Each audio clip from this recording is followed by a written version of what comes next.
ഈ കഴിഞ്ഞ 100 വർഷങ്ങളായിട്ട് തല ഉയർത്തി നിൽക്കുന്ന ഏറ്റവും വലിയ ഉണർവ് പ്രസ്ഥാനമാണ് പെന്തക്കോസ്ത് പ്രസ്ഥാനം.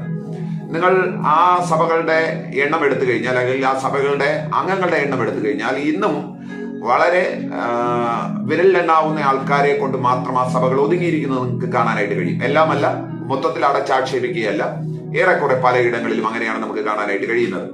എന്നാൽ മറ്റിതര സഭകളിൽ ഭയങ്കരമായിരിക്കുന്ന ഉണർവ് നടക്കുന്നു എന്ന് നമുക്ക് മനസ്സിലാക്കാൻ കഴിയുന്ന ഇടങ്ങളിൽ സംഖ്യാപരമായിരിക്കുന്ന വളർച്ചകൾ നടന്നിട്ടുണ്ട്. ലക്ഷക്കണക്കിന് ആൾക്കാർ വന്നുകൂടുന്ന ആത്മീക യോഗങ്ങൾ, കൂട്ടായ്മകൾ നമുക്ക് ഇന്ന് ലോകത്തിന്റെ വിവിധ ഭാഗങ്ങളിൽ കാണാനായിട്ട് കഴിയും. ഇന്ത്യയിൽ പലയിടങ്ങളിലുണ്ട്, കേരളത്തിൽ പലയിടങ്ങളിലുണ്ട്. അപ്പോൾ ഉണർവിന്റെ ഒന്നാമത്തെ അടയാളം എന്ന് പറയുന്നത് സംഖ്യാപരമായിരിക്കുന്ന വളർച്ചയാണ്, ന്യൂമറിക്കൽ ഗ്രോത്ത് ആണ്. അത് ഒരിടത്ത് സംഭവിക്കുന്നുണ്ടെങ്കിൽ തീർച്ചയായിട്ടും അവിടെ ഒരു ഉണർവ് നടക്കുന്നുണ്ട് എന്ന് അതിന്റെ പ്രാഥമിക ലക്ഷണമായിട്ട് നമുക്ക് കാണാനായിട്ട് കഴിയും. വർഷങ്ങളായി സ്നാനം നടക്കാത്ത സഭകൾ നിങ്ങൾക്ക് കാണാനായിട്ട് കഴിയും. എന്നാൽ ഓരോ മാസം ആയിരക്കണക്കിന് ആൾക്കാർ സ്നാനപ്പെടുന്ന പലയിടങ്ങളും ഇന്ന് ഇന്ത്യക്കകത്ത്, കേരളത്തിനകത്ത് ഉണ്ട് എന്നുള്ളത് വളരെ സന്തോഷകരമായിരിക്കുന്ന ഒരു വസ്തുതയാകുന്നു. അത് ഉണർവിന്റെ ഒരു അടയാളമായിട്ട് വേദപുസ്തകത്തിൽ കാണാനായിട്ട് കഴിയും.